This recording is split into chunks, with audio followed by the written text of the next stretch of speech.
Stillwater, Payne County. Welcome to Pastors of Payne. I'm Father Brian O'Brien, here with Father Kerry Wakulich. Hey. We're glad you're with us. We're here in our living room. This is where we record our podcast. We just celebrated our 4 years of having our new rectory. Really? Can you believe it's been 4 years? Isn't that exciting? I can't believe that. It's been 4 years. It was the feast of the memorial of St. John Paul II that we moved in. October 22nd, 2019. Because we got in here and then we were like, we hardly had anybody over, and then COVID hit. And then we didn't have anybody over, and that was terrible. Boo. Yeah, that's Father Kerry, if I were to tell you, so we get stats. I know you don't like our stats about our podcast. Yeah. If I were to ask you so this was a couple weeks ago here, after the United States, what are the next 5 countries where people are listening to our podcast? I'm going to guess military bases. Okay, for example? So one of them, 98% of people listening are in the United States. Oh, so it's only 2%? Yes. So we're not global yet. Okay, I'll guess Ireland. No. Bosnia-Herzegovina. No. It's hilarious. Turkey? No. I don't want to do this for a half hour. Somewhere in England. Nope. Is it a Spanish-speaking country? One of them is. Mexico. Correct. Mexico's number 5. Whoa. Or number 6. The United States is number 1.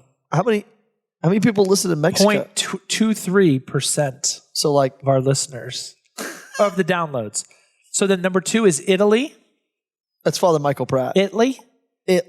Number 3 is Greece. What? I don't know. Number 4, Germany. Deutschland. And number 5, the United Arab Emirates. What? There's got to be somebody in the Navy probably. Taking over the Middle East. and wait, number 2 is the UAE? No, number 5 is the UAE. Oh, that's got to be a military Isn't that person. hilarious? Yeah. I just think that's so funny. Hey, but to make us really international, I was talking to Rob. I was there in Bosnia-Herzegovina, so we'll listen to a couple, downloaded a few things. In Ireland, I did a couple in Ireland just to put us on the grid. There you go. I wanted to hear what you guys were smack talking about me while I was on sabbatical. Never. Okay, speaking of Germany, there was an interesting thing that I saw. It was last week, I think. The Synod on Synodality is happening in Rome. Oh, yeah, sure. It's over now. Is it really? It's over, yes. Well, any conclusions? I thought it was hilarious. So it was like they were there for like a month. Yeah. 15-hour days for a month. That's a lot. Well, I was reading, Bishop Barron wrote about it, and he was very positive about it, but he was like, but some days it felt like a slog. What a word. And I was like, oh man, it was just a lot coming at him in all different languages. And anyway, there was this bishop from Germany, and the German bishops, what do I know? But the German bishops are not an incredibly impressive group of churchmen. The Reformation started there. Yeah, who am I to say? Because I stink. But this bishop was talking about like ordinations to the priesthood. Oh, okay. And in his diocese, he's got a lot of young priests. There were 3 stats that he noted. Oh, okay. And he didn't. And this, what bothers me is he didn't seem to be like ashamed of it at all. Oh. In his time as bishop, he's done the funerals of 300 priests. Whoa, that's a lot. He's ordained 15. That's not replacement rate. And they have 0 seminarians.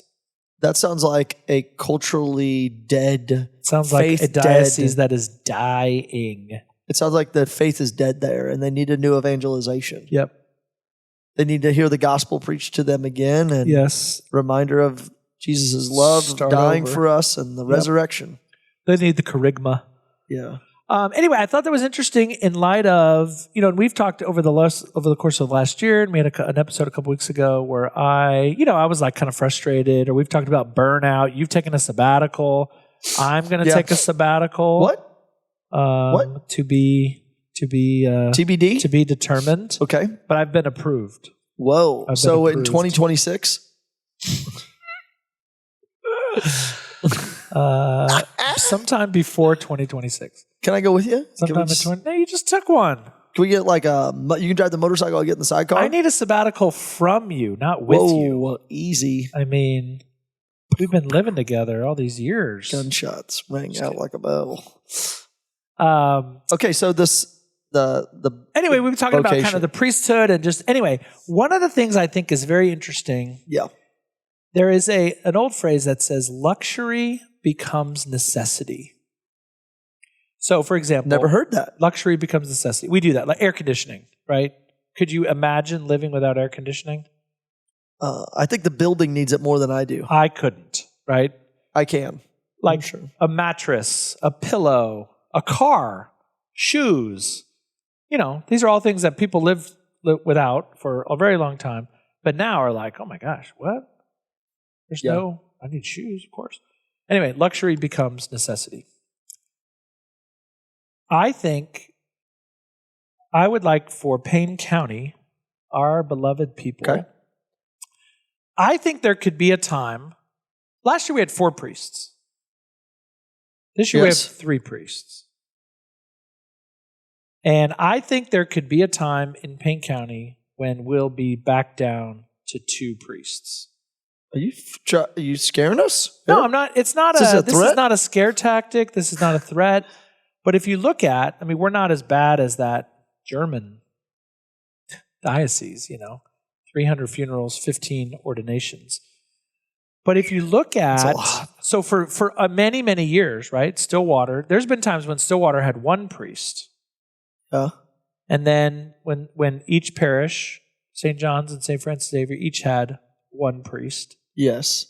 And then the new, my first year here, I was by myself. You had an associate. I did. Lawrence Nwachukwu. And then Father Lawrence became a pastor in Salisaw. He's rocking it out there. And then it was just you and me. And then Father Robert Duck came on the scene. And then Father Healy came on the scene. And Father Porter for you. So we were like, you were 2, I was 1. Then we were 1 and 1. Then I was 2, you were 1. Then we were both 2. And now I'm 2 and you're 1. And so there's, the sporadic nature of priestly assignments and such. I just think it behooves us to be ready that, vocations wise, I would say in our diocese, we're doing okay. So we just had Father Zui Nguyen was here. I know he comes to your place and he covered Sunday masses last week. Oh yeah. And I just think it's important for people to pray for priests, and I think we need to do more in the area of vocations. To promote vocations, to encourage our young people to think about priesthood and religious life, because our numbers are not super strong. Like as a diocese, we're doing better than lots of places, right? Yeah. But doing better than places that aren't doing that well is not, is measuring bar of success. Yeah. Do you see? Do you see that? Do you? Yeah. Yes. I've been there as I travel the country and visit places. You're out and about quite a bit. I was, especially when we were fundraising all over the country. I would meet people and they're like, well, you need to come here and be our priest. Like, well, no, I have a job in Stillwater. That's why I'm here raising money, because I have to go back to my job in Stillwater. Oh, oh my gosh, you'd be such a great priest here. And there is, I think in the, I don't know if people get to see the beauty and the awesomeness of being a priest. I love it. I love being a priest. Yes. There's certain days, I mean, it is on the same level as parents saying, I love being married with kids, raising families and stuff. And there's days you wake up and you're like, what did I get myself into? Why? And there's like, who are you and what did I get myself into? And why is there all these children here? And so why are we making sack lunches at 3:00 in the morning? There's the beauty to mother and fatherhood. I got Clay Furley and Clay and Kayla and their boy, what's his name? Grayson. Thank you, Grayson. He's your parishioner. He has the best hair in the parish. Dude, his hair. It's just always sticking up. I love it. When they show up, I'm just like, and he's just staring. It's 3 inches long. I love him. It's 3 inches long and stands 3 inches tall. Like he just stuck his finger in an electrical socket. He's got amazing hair. I love it. And I love the priesthood because, it was Mike Simon from the Tulsa World. Oh yeah. Right after I was ordained, they did a story on me and on the priesthood that came out on Easter Sunday. You were on the front page of the paper. I was on the front page of the paper. Praying in the Bishop Kelly Chapel. Yeah, they followed me around and they went to That was awesome. They went to St. Thomas More. They went to Bishop Kelly. And, now that I look back on being a priest for 13 years, I can even think of like ways I would change every ounce of that story. Because, I said in one line, like priests get to reach down and pull people out of the darkness of hell. And that's true. And they get to point them to the beauty of the kingdom of God, and I think that's our role in being shepherds is announcing danger and announcing beauty simultaneously, standing on the hilltop and saying, "Look how beautiful the Christian life is," and then also saying, "Okay, that right there is deadly and dangerous, and it'll kill you." Like I said in the last podcast, people who like, what's the best way to bring your brain into Alzheimer'sville? TikTok. It's just to start to do those same things over and over again, to be like grafted in that. I even told those kids, like, put your phone on grayscale and then see how much you like it after a week. And then turn it back from grayscale to, and that's what priests do, is they bring light into darkness. They bring color into places that are monochromatic. And it's like, I want you to see the beauty of the Christian life, and I want to share that with you. That's what I love about the priesthood. One of the things that's hard, I have felt this definitely in the last year, I would say, because I have, and we've expressed it on this show at different times. Like I would say the last, 9 months or so, and I don't want to like over dramatize it, but like I would say have been like a little harder. Like I think I'm like a little worn down, and that was why. And Bishop suggested it, like taking the sabbatical, and you kind of felt it. You knew this, like the building project. Plus, not just the building, but even if you had never built the new St. John's, like you had been going hard for, at that point, 12 years. Yeah, I actually found out recently someone ratted me out and told the bishop, you should send Father Kerry on a sabbatical. Oh, really? They said you were like looking? No, they just said like he's worn a little thin from all this work on this building project. He needs to go on sabbatical. Do you know who it was? I do. Oh. Did they know? They know. Did they know that you know? Because they told me recently. Oh, they told you. Okay. They ratted me out to the bishop. I was like, so thank you. that Give him a hug. Because I think what happens, when you run into a priest who, I'll say this, we do a lot of weddings. Very rarely are people like in a bad mood on their wedding day. Yeah. It's exciting. Dang it! Like. We're married and this is great, And then what happens is marriage is hard. And so you see that same couple 5 years, 10 years, 25 years down the road. They can be worn out. And not that you don't get to take a sabbatical from your marriage, but if you're not being sort of regularly renewed. And so the same is true for priests. So if you've run into a priest over the years who's in a bad mood, who is, kind of worn out, Yeah. My guess is he wasn't like that, like on his ordination day. No. But the challenges of the diocesan priesthood are many in that respect, and so we get kind of worried. Anyway, I worry sometimes about like, gosh, man, I think I'm a good priest, and like I'm not doubting my abilities or anything, but You're like a good priest, Brian. Thank you. So good of a All right, priest. we can end the show. But I do worry about like, gosh, has my either sort of tiredness or like irritability or sometimes what can be like lack of charity, has that like pushed someone away from the priesthood? I know I've played a role in various some of our younger priests, like in their becoming priests, right? Yeah, and I'm exactly. grateful to be a small part of that. But then I'm like, gosh, have I, sort of pushed people away? Anyway, I say all that when people see priests in general or the priests, that we have here, there's the humanity of it is, I mean, it's real. It's real. And like we get worn down. And that's where, like when I think about, we need to promote vocations to the priesthood. We need to encourage our young people. But then thinking about like the future of Payne County, not because we're not growing. Your parish is growing. My parish is growing.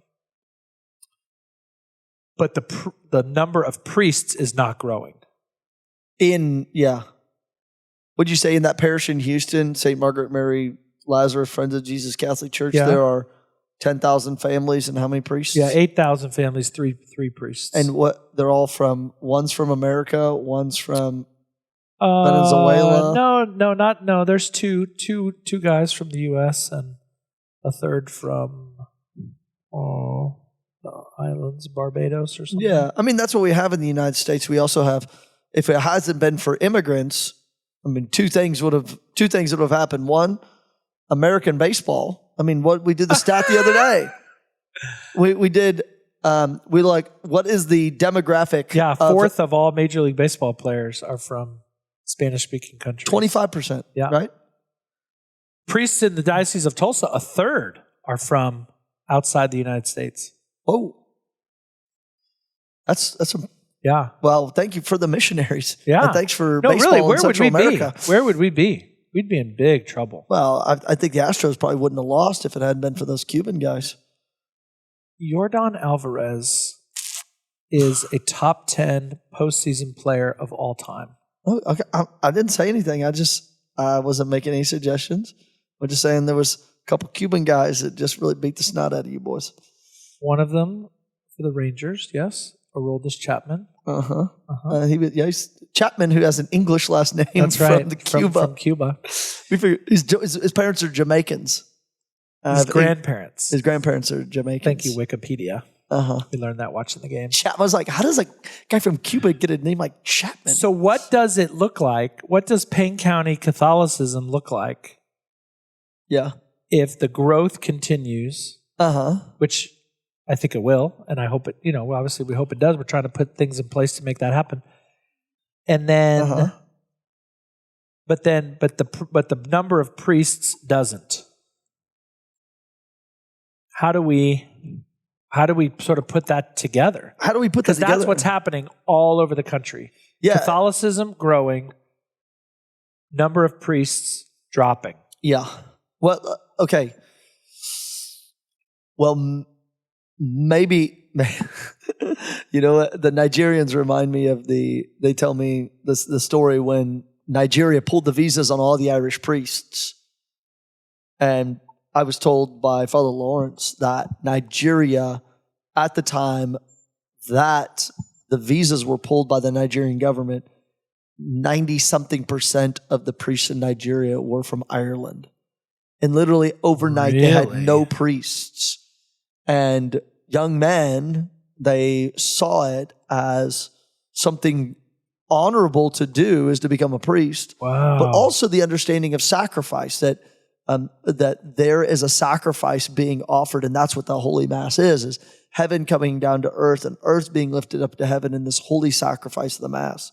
And so we, in that culture, he said, like, what people forget that in the Western culture, forget, one, we need priests to bring heaven down to us and lift heaven up, lift earth up to heaven. Just like Moses on the mountain, a priest, calling down the power of heaven, raising his hands, lifting his heart up. And so, I mean, in the United States, we maybe we need not only a Eucharistic renewal, what we're doing right now, we also need what is the priesthood renewal? Because without the priesthood, we have no Eucharist, and without the Eucharist, we have no source and summit of the Christian life. And also is we live in a culture where the chief acknowledgement of success is how much money you make and what you can buy. He who with the most toys who dies wins. And so the acknowledgement you're successful is when you make six figures or you make $80,000 coming out of college. Like in a way, what does a priest do? Well, how are we contributing to taxation? How are we contributing to buying stuff and keeping the economic machine rolling? Well, we don't. We live below we don't always live below the poverty line, but we don't get paid a lot of money. And so that is not seen as successful, or we don't have offspring of children. So that's not seen as successful, or, there's nothing to talk about because we're not doing stuff that people really find awesome. What would be sort of successful in the eyes of the world? Yeah. Yeah. Well, when I think, in fact, that the people who are in their last days of life find that priests are incredibly important, or they ain't calling the celebrities. When we talked about angels and demons last week, when people have messy stuff going on in their places, like evil spirits showing up, they find out that priests are vitally important. And then also, there's no atheists in foxholes. So there needs to be a new presentation of the priesthood. Like that guy who, what did he wear? A cassock walking through downtown New York City. He was dressed as a firefighter or a police officer or something like that. He dressed up in 3 costumes and sort of strolled through New York City. And he said the best was being a priest because people would come up and be like, can you give us a blessing? Or they greet you on the street. Hello, Father. Greet you on the streets. Oh, yeah. Yeah. So to have a renewal of priesthood, because I think in Ireland too, when I was there this summer, the Dominicans are booming with vocations of the community life to the brotherhood, then eventually toward ordination in the priesthood. They're just on fire. Diocesan priesthood is virtually dead. Stinking it up. Yeah. And it's the same way, I think, in that Diocese of Essen. That's the German one, yeah. Yeah, I mean, if you were a businessman, bishop, like a businessman, and you watched vocations plummet to a catastrophic number, you would ask the question, what do we need to do different? And is there something you can do different? And I think the German church is and for you all who are listening in Germany, I think the German church is caught in a financial trap because of they get taxes. Yeah. It's like you'll do anything to keep money. Well, when you become poor, as Jesus said, the Lord Jesus Christ became poor so that we could become rich. Bishop Slattery used to say that one of the reasons that we don't have more priests is because we're too rich. Yeah, that's right. So it's interesting. I think people say often that one of the signs, like this diocese move that we're ripping on, Essen, they have they have no seminarians and they're not ordaining anyone. We would see that as a sign of spiritual weakness, spiritual sickness. We might even say. But then let's bring it home. Look at our parishes and say, are we really? I mean, you're your place, you've a number of guys that are seminarians, and a number of young women that have entered religious life. Right. And from St. Francis Xavier, I think there's going to be a nice, crop of, we have a number of like our high school boys and girls are really thinking about the priesthood. And religious life. Yeah. But I would say, lately, what spiritual fruit has the parish produced? A lot of good in a lot of different areas. Yeah. But I think we have not. We have one young man, Anthony Maxon, who was here at the parish and is now a monk, Benedictine monk. Brother Bede. His name is Brother Bede. Oh, that's right. He was an OSU student who used to come here with his grandparents to Mass. He came with his grandparents, and then when he finished, he was around. He was here. Oh yeah. For a year. Anyway, he's a monk, and that's awesome. But it's a challenge to me as the pastor and to anybody listening. What kind of spiritual fruit are we producing? If we're not producing priests and religious from our parish, I think that's a sign that something could be off. Well, maybe I should take the next between now and December every Monday, and I think I'm going to preach on vocation every Monday. Okay, done. That was quick. That was quick. Yeah. Yeah. Sometimes I make impulsive decisions. So starting next Monday at the end of homecoming, there we go. I'm going to start preaching on priesthood and religious life and why people need to discern their vocation. So but I think it's interesting, just a challenge to people. We frequently, you want a priest to be there when you need the priest.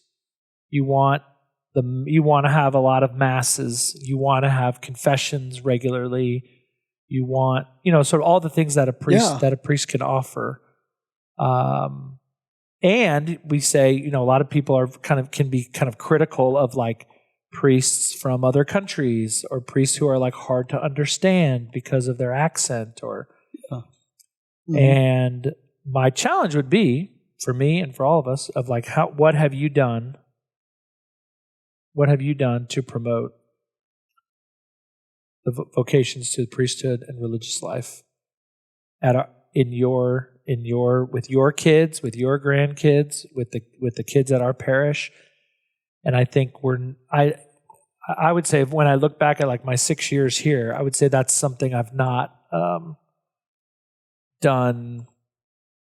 I think I have not been as intentional about it as I should have been. Yeah. Or should be. That's something I would like to work on. Okay. Well, when are you going to start?